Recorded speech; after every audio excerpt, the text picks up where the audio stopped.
tanggap po ng that amount na isang BI personnel or associated sa BI, wala pa ho, pero we're still validating. We're part of the investigation, Madam Chair. Kailan nyo na po mabavalidate? Kasi nabanggit ko na po ito sa previous hearing at sinabi na rin po ng BI noon na iniimbestigan nyo na noon. As the soonest, Madam Chair. But when is the soonest, sir? If we have a validated information, Madam Chair, we will submit. Within several days? Yes, ma'am. Yes, ma'am. Madam Chair. How many days po? 3 days? 1 week? I'm sorry, Madam Chair, but I cannot commit. I can only commit if there's a validated information, Madam Chair. Of course, I understand that. So within a few days? We will try, Madam Chair. Try your best. Itanong ko rin, before Senator Joel, itanong ko rin itong parehong tanong kay General Villanueva. Kapanipaniwala ba yung ganyang impormasyon na mayroon daw mataas na BI official na tumanggap ng 200 million para patakasin si Guo Huaping? Good morning, Madam Chair. Actually, ma'am, we haven't confirmed yet kung talagang may mga usap-usapan po within the intelligence community. Yes. Pero wala pa pong confirmation, ma'am, kung may mga witnesses na mayroon talagang nabigyan. But yun ang usap-usapan ngayon. They're still validating it, ma'am. Ano pa po yung usap-usapan bukod sa general detail na yon na 200M to a high BI official? Meron pa bang ibang mga di umanong sinuhulan? Meron pa bang additional amounts na pinag-uusapan? May pinag-uusapan na yung sa border immigration. Hindi ko lang alam, ma'am, yung exact amount, including PNP officials. Pero hindi ko pa rin confirm yun, ma'am. Kasi I'm outside of the loop lately, ma'am, because we're busy right now helping the law enforcement agencies running after the illegal POGOs in the countryside or in the provinces. Alin pong PNP units ang binabanggit sa usap-usapan? Hindi PNP unit, ma'am, but personalities. PNP personalities. Sino-sino po?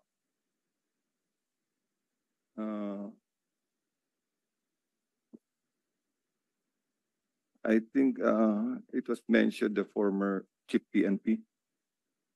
Which one? I don't know, ma'am, but former chief PNP daw. Wow. All right. Salamat, General Villanueva. Sino pong resource person ng PNP dito?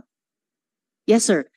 General Takaka. So we've heard a few of the agencies so far saying nagkukondukta po sila ng internal investigation sa kanila ring mga hanay.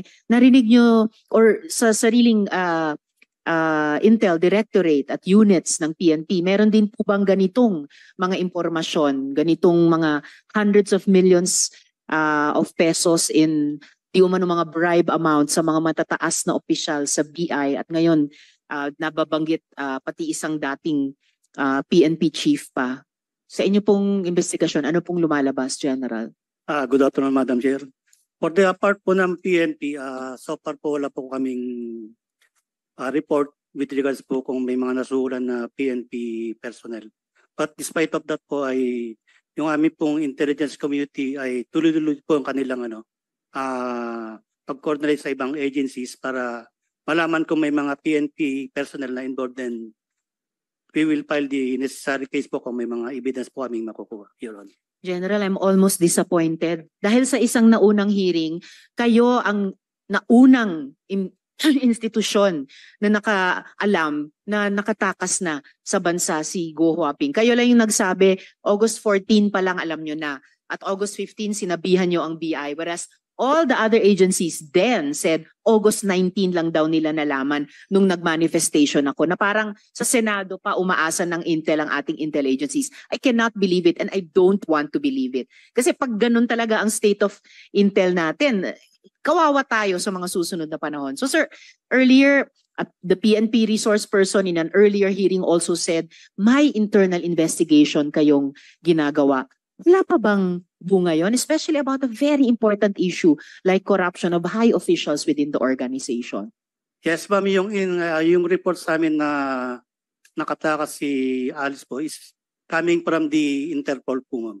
So yun po yung naging information po namin coming from the Interpol po na nakuha po natin. Then yung sa mga allegations po na is ongoing naman po, ma'am, yung aming investigation. Yes, sir, pero more than a month ago na po yung August 14 na input ng Interpol. So really, I'm shocked. And PNP widow po ako, alam nyo naman. So may expectation ako sa national police natin. Well, thank you, General, but PNP has to come back with more than that sa komiteng ito. Kami, ginagawa namin yung aming trabaho in terms of investigation in aid of legislation, but patapos na rin po kami. Step up na dapat talaga ang law enforcement. Salamat, General Takaka. Before I recognize Senator Joel, balik lang, General Villanueva, you mentioned a former chief PNP. Mula sa intel nyo, anong klaseng tulong, aid o assistance ang pinrovide nung taong ito? I don't know the exact ma'am kung anong provide na support. But yun lang naman na nabanggit sa amin, sir, but hindi pa na-confirm yan, ma'am, kung talagang nagbigay or binigyan or tinanggap or may witnesses. Yun lang po ang naririnig namin, sir, within the intelligence community. But I'm out of the loop po kasi lately, ma'am, hindi ko din ma-confirm yan, ma'am, kung ano. I understand, General, pero just to be clear, bahagi ng usap-usapan sa Intel community na a former chief PNP ay on the take kay Guo Huaping. Tama po? Yes, ma'am, yan. Pero hindi ko din ma-ascertain yan, ma'am, kung kanino galing yung report, ma'am. It's just parang rumors lang within the intelligence community. I think they are validating it right now. I even went to Nika last week, but there's no information about it, ma'am. Salamat, General. That's all well noted. Pero dun sa usap-usapan na vine-verify pa ng buong Intel community, kasama din ba sa usap-usapan na itong alleged former chief PNP ay tinulungan ng kahit sino sa mga kasalukuyang government officials natin sa usapin ng pagtakas ni Guo Huaping? Wala naman, ma'am. Ang parang usapan dun, ma'am, parang nasa payroll, yung monthly payroll. Ever seen?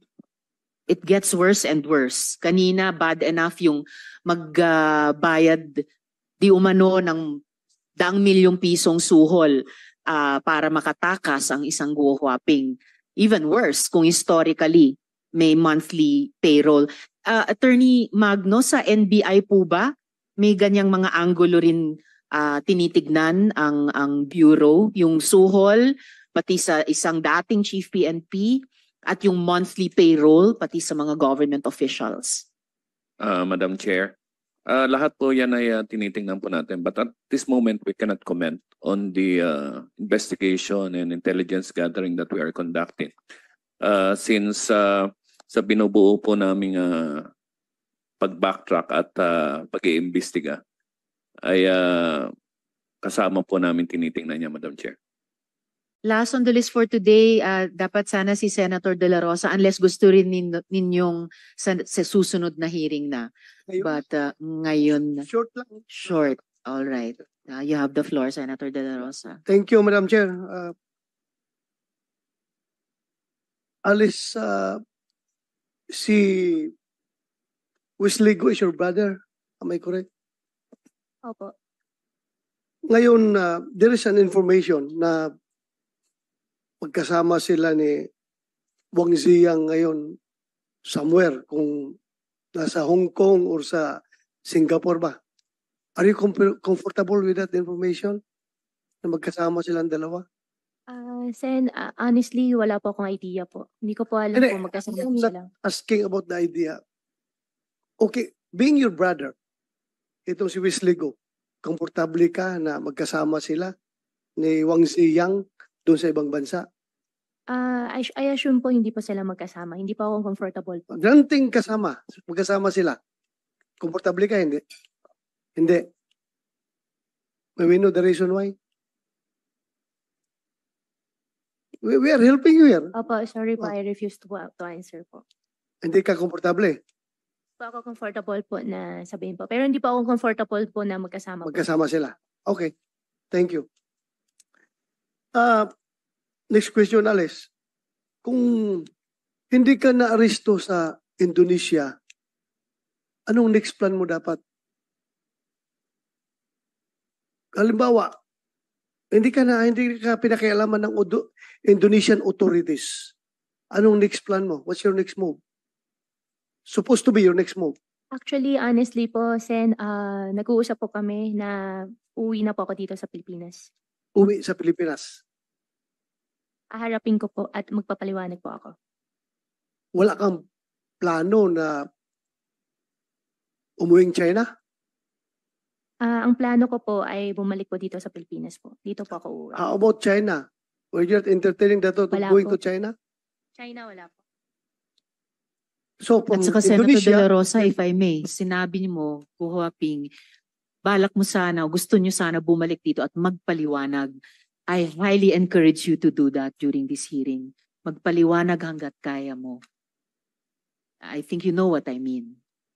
Senator De La Rosa. I am just, I'm just asking this question because I was entertaining some conspiracy theorists putting forward the theory na itong si Alice Go ay posibleng isang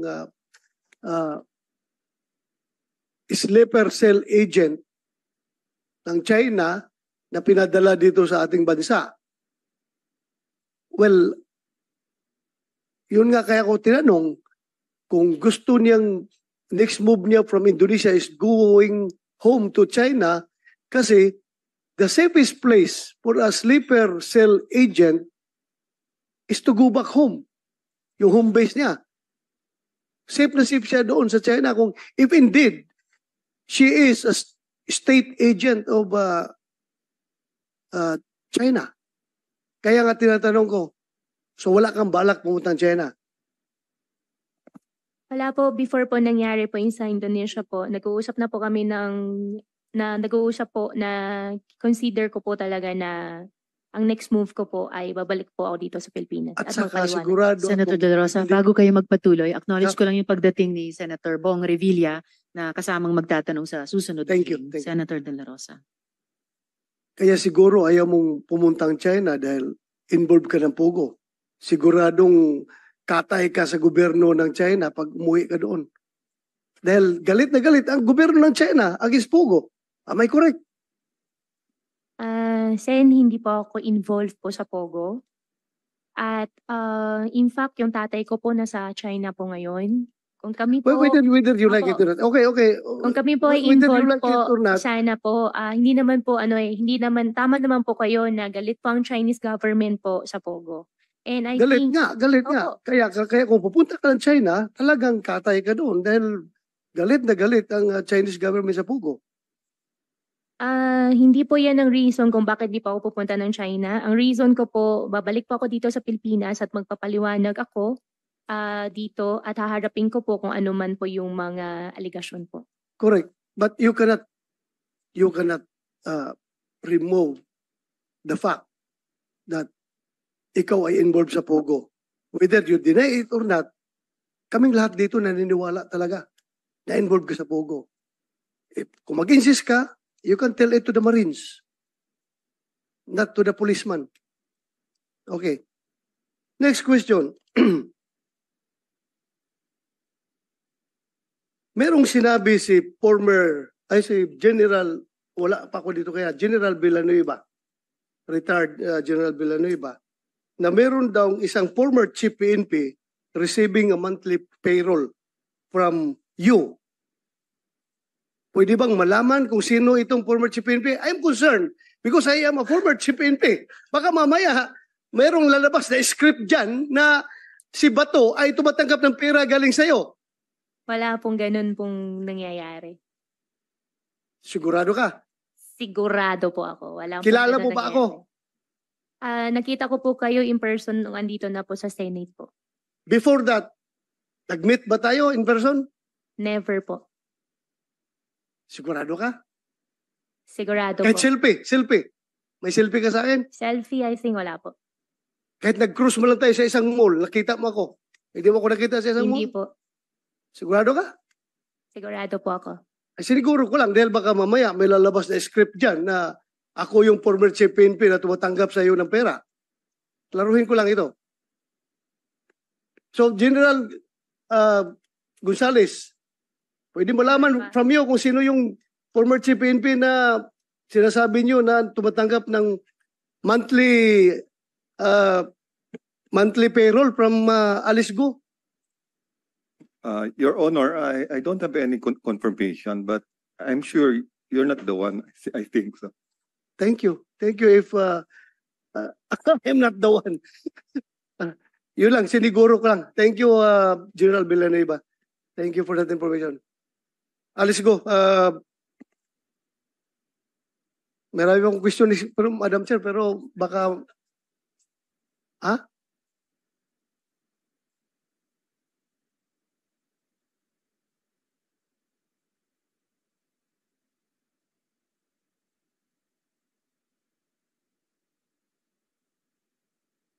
That's all for me for now, Madam Chair. Salamat. Thank you. Salamat. Next ko na. Next. Salamat